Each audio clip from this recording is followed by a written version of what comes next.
Good evening प्यारे बच्चों, how are you. आप सभी लोग कैसे हो। हम समझ रहे हैं कि आप सभी लोग बहुत अच्छे होंगे, पढ़ाई लिखाई अच्छे से चल रही होगी। आज इलेक्ट्रोकेमिस्ट्री का जो है सेकंड वीडियो है, सेकंड लेक्चर है।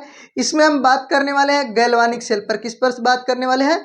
गैल्वानिक सेल पर। यहाँ पर ध्यान दीजिए, क्या है गैल्वानिक सेल। ये एग्जाम पॉइंट ऑफ व्यू से इलेक्ट्रोकेमिस्ट्री चैप्टर बहुत ही इंपॉर्टेंट है। इसका 9 नंबर का वेटेज है और बहुत ही इंपॉर्टेंट टॉपिक है गैल्वानिक सेल।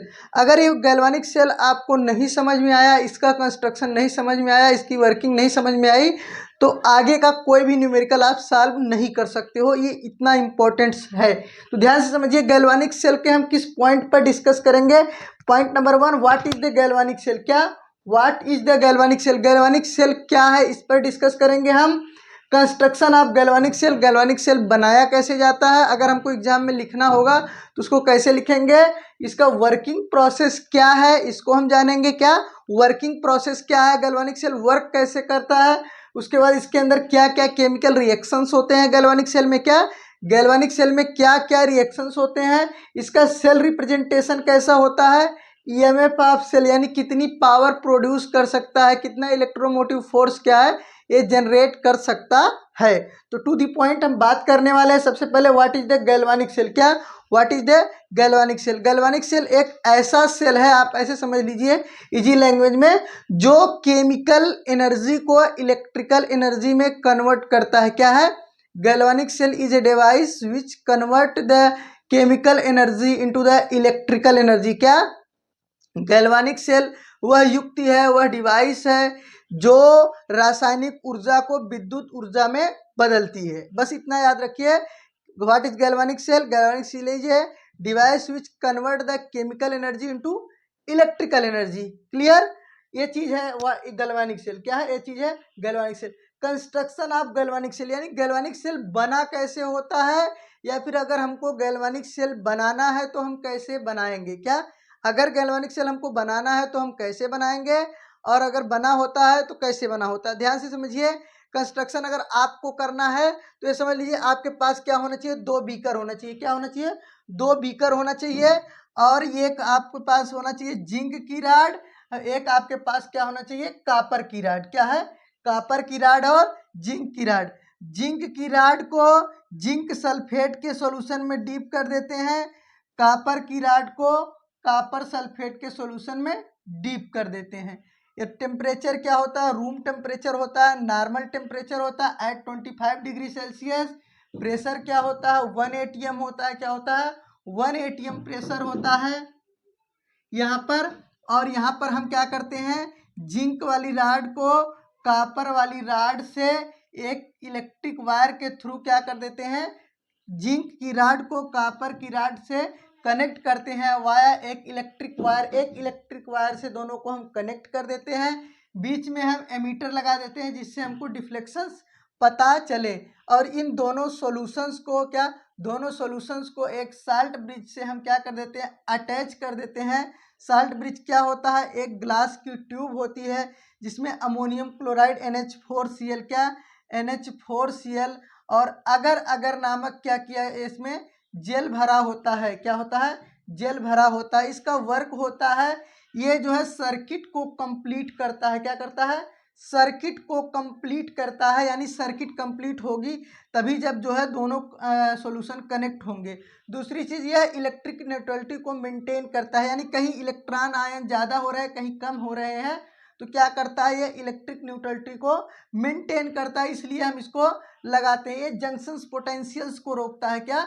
ये जंक्शंस पोटेंशियल को रोकता है, यानी कि कहीं पर अगर ज़्यादा इलेक्ट्रॉन हो जाए तो जाम न कर ले ये सर्किट, ये सेल बंद न हो जाए, इसको क्या करता है, रोकता है। क्या है? इसको ये रोकता है, ऐसे समझ लो। तो ये आपका हमारा कंस्ट्रक्शंस है। इसमें जो है हम देख सकते हैं कि ये जिंक की राड लगी हुई है, ये कॉपर की राड है, ये हमारा साल्ट ब्रिज है, एमीटर लगा हुआ है। ये इसका हो गया कंस्ट्रक्शंस। ये जिंक सल्फेट का सॉल्यूशन है, 1 मोलर सॉल्यूशन है। कापर सल्फेट का सॉल्यूशन है, 1 मोलर सॉल्यूशन है। आप देख सकते हैं यहाँ पर एक आप जिंक की राड। अब ये देखिए कंस्ट्रक्शन, अभी आप कंस्ट्रक्शंस को समझ लो। इसी को हम डेनियल सेल भी बोलते हैं। क्या बोलते हैं? डेनियल सेल भी बोलते हैं। अब आपके समझ में आ गया होगा व्हाट इज द कंस्ट्रक्शन। क्या what is the construction. Construction अगर समझ में आ गया है तो फिर आप आगे समझे। कंस्ट्रक्शन के बाद वर्किंग। क्या वर्किंग। इसका हम वर्किंग देखेंगे कि वर्क कैसे करता है, क्या है, वर्क कैसे करता है। कंस्ट्रक्शन के बाद आपको देखना है वर्किंग। तो ध्यान से समझिए, जो जिंक का सॉल्यूशन है, क्या है, जिंक सल्फेट का सॉल्यूशन है, यहाँ पर जो रिएक्शन होता है वो होता है एट एनोड, क्या है, ये एनोड है, क्या है, ये एनोड होता है जिंक की रॉड, और जिंक की रॉड पे होता है निगेटिव चार्ज, क्या है, निगेटिव चार्ज।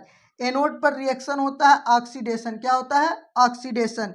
यहाँ पर जो होता है zinc rod, zinc double plus plus 2 electron में ब्रेक होता है, क्या होता है, जिंक जो होता है zinc double plus plus 2 electron में ब्रेक होता है, और यहाँ से इलेक्ट्रॉन क्या करते हैं, मूव करते हैं, क्या करते हैं, मूव करते हैं, और कहाँ जाते हैं, एक कॉपर की तरफ जाते हैं, क्या, फ्लो ऑफ इलेक्ट्रॉन, क्या, flow of electron, electron copper की तरफ जाते हैं, देखिए। और कॉपर क्या करता है, ये होता है कैथोड, यहाँ पर होता है रिडक्शंस, इसको बोलते हैं, कॉपर की रॉड को हम कैथोड बोलते हैं, क्या बोलते हैं, कैथोड। हमारे पास किसी भी सेल में 2 इलेक्ट्रोड होते हैं, एक होते हैं एनोड और एक होते हैं कैथोड। तो ये हमारा जो जिंक रॉड है, ये वाला इलेक्ट्रोड हमारा एनोड है। कॉपर की रॉड जो है, ये हमारा इलेक्ट्रोड क्या है, कैथोड है, क्या है, कैथोड है। यहाँ पर कैथोड पॉजिटिव है और एनोड क्या है, निगेटिव है। तो जब यहाँ से इलेक्ट्रॉन क्या करेगा, जिंक रॉड जो होता है जिंक डबल प्लस और 2 इलेक्ट्रॉन में ब्रेक होगा, उसके बाद यहाँ से जिंक की रॉड क्या करेगी, यहाँ से जिंक डबल प्लस को सॉल्यूशन में देगी और 2 इलेक्ट्रॉन यहाँ से ट्रांसफर कर देगी। वो 2 इलेक्ट्रॉन क्या है, इलेक्ट्रॉन का फ्लो कुछ इस तरीके से होगा, इलेक्ट्रॉन कॉपर रॉड की तरफ जाएंगे। तो यहाँ पर कॉपर जो होता है, क्या होता है, कॉपर के सॉल्यूशन के अंदर Cu2+ होता है, क्या होता है, Cu2+। कॉपर सल्फेट होता है जो वो Cu2+ plus SO4 double minus में ब्रेक होता है, क्या, Cu2+ और SO4 डबल माइनस में ब्रेक होता है। तो यहाँ पर जो कॉपर सल्फेट है, ये 2 इलेक्ट्रॉन जो यहाँ से आता है, वो इलेक्ट्रॉन को कॉपर क्या करता है, ले लेता है और कॉपर में बदल जाता है, क्या बदल जाता है, कॉपर में बदल जाता है। आप समझ सकते हो ऐसे कि यहाँ से जो जिंक की रॉड है धीरे धीरे गलती है, जिंक डबल प्लस में कन्वर्ट होती है, जो सोल्यूशन में मिलता जाता है, इलेक्ट्रॉन चला जाता है कहाँ, कॉपर की तरफ। और कॉपर के सॉल्यूशन के अंदर जो कॉपर प्लस है, वो क्या करता है, 2 इलेक्ट्रॉन को एब्जॉर्ब करके यहाँ पर क्या होता है, डिपॉजिट होता है, क्या होता है, डिपॉजिट होता है, ये इकट्ठा होता है कॉपर पर। उसके बाद flow of electron zinc to copper, और फ्लो ऑफ करंट, करंट का फ्लो कहाँ होता है, कॉपर से जिंक की तरफ, क्या, कॉपर से जिंक की तरफ ये फ्लो ऑफ इलेक्ट्रॉन होता है। ये है इसका वर्किंग कंडीशंस, क्या है, जब इनको इस कंस्ट्रक्शंस को हम इस तरीके से बना देंगे तो जिंक किस तरफ से इलेक्ट्रॉन कॉपर की तरफ जाएगा, और कॉपर क्या करेगा, इलेक्ट्रॉन को एक्सेप्ट करेगा कॉपर वाले कैथोड पर, यानी कि आपके पॉजिटिव पर पोल पर क्या होगा, रिडक्शन होगा, ये इलेक्ट्रॉन को एक्सेप्ट करेगा Cu2+ और Cu में कन्वर्ट होगा।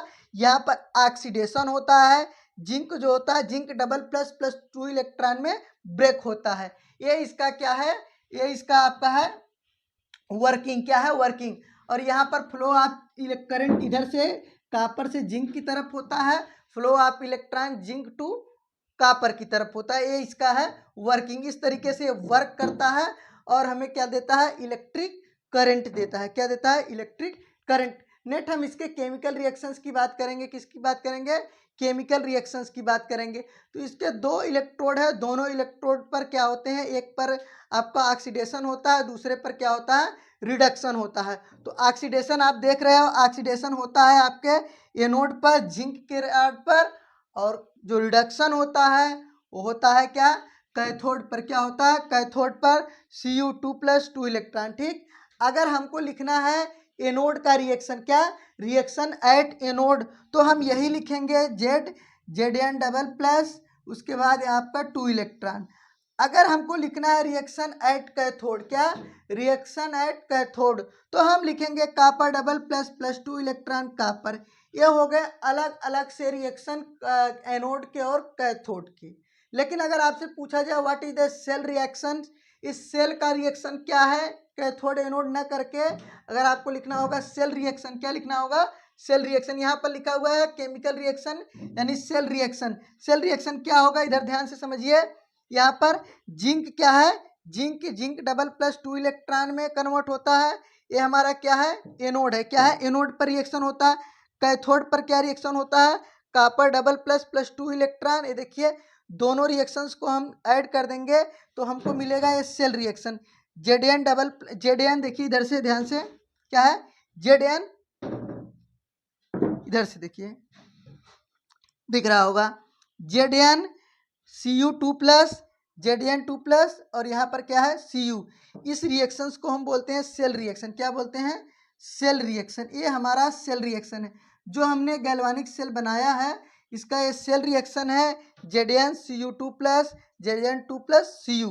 ये हमारा क्या है? Cell reaction. क्या है? Cell reaction. सेल रिएक्शन के साथ साथ आपको डिस्कस करना होता है सेल रिप्रेजेंटेशन। क्या? Cell representation. तो सेल रिप्रेजेंटेशन की बात करें तो सेल को हम रिप्रेजेंट कैसे करते हैं, कैसे रिप्रेजेंट करते हैं? देखिए सेल रिप्रेजेंटेशन कुछ इस तरीके से होता है। देखिए हम इधर एनोड को ऐसे लिखते हैं Zn, दिखाई दे रहा होगा Zn, उसके बाद ऑब्लिक करते हैं Zn2 प्लस, उसके बाद हम 2 लाइन खींचते हैं, इसको बोलते हैं साल्ट ब्रिज। क्या बोलते हैं? Salt bridge. उसके बाद कॉपर 2 प्लस और उसके बाद कॉपर, ये यहाँ पर एक ऑब्लिक है, बीच में हमारा क्या है? सेल। इसको बोलते हैं हम साल्ट ब्रिज। क्या बोलते हैं? Salt bridge. अगर दिखाई नहीं दे रहा तो इधर ध्यान दीजिए Zn क्या है? Zn2 प्लस साल्ट ब्रिज बीच में, कॉपर 2 प्लस कॉपर। ये हमारा क्या है? सेल रिप्रेजेंटेशन है। यानी इस सेल को शार्ट तरीके से अगर हमको बताना है तो ये हमारा क्या है? Cell representation. और यहाँ पर ये क्या है? साल्ट ब्रिज है। क्या है? साल्ट ब्रिज है। इसके बाद आता है ईएमएफ ऑफ सेल। क्या है? इलेक्ट्रोमोटिव फोर्स, यानी कि ये कितनी इलेक्ट्रिसिटी पैदा कर सकता है। क्या? ये कितनी इलेक्ट्रिसिटी पैदा कर सकता है। तो EMF of cell is equal to होता है, इसको थोड़ा सा मिटाएंगे, ईएमएफ ऑफ सेल क्या होता है?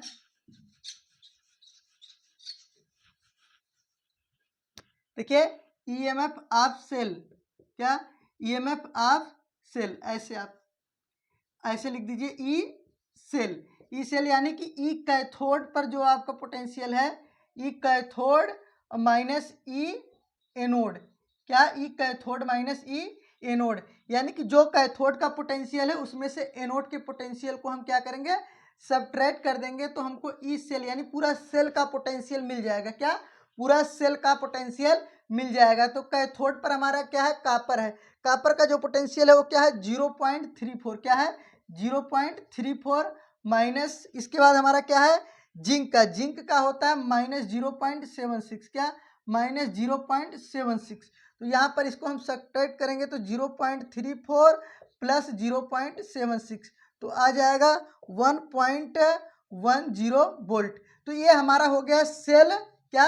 ये पूरा का पूरा हमारा ईएमएफ ऑफ सेल या सेल की पावर हो गई। क्या? सेल की power, electromotive force of cell. तो आपको बता दें ये बहुत ही इंपॉर्टेंट वीडियो थी, बहुत शार्ट में हमने बनाया और इसमें सारे पॉइंट को हमने डिस्कस किया कि गैल्वानिक सेल के कितने पॉइंट को आपको डिस्कस करना है अगर आपके एग्जाम में पूछा जाए। तो अगर हम बात करते हैं इसके नोट्स की, बात करते हैं इसके पीडीएफ की, बात करते हैं तो ये हमारे जो है व्हाट्सअप ग्रुप में शेयर किया जाएगा व्हाट्सअप चैनल पर। तो उसका लिंक हम इसके जो है डिस्क्रिप्शन में दे देंगे, आप वहाँ से व्हाट्सअप ग्रुप को ज्वाइन कर लेंगे, वहाँ पर इसका पीडीएफ आपको मिल जाएगा। वीडियो अच्छी लगे तो वीडियो को लाइक करो, शेयर करो। चैनल पर पहली बार आया है तो प्लीज़ स्टूडेंट चैनल को सब्सक्राइब जरूर करें। आज के लिए इतना ही, मिलते हैं फिर नेक्स्ट वीडियो में।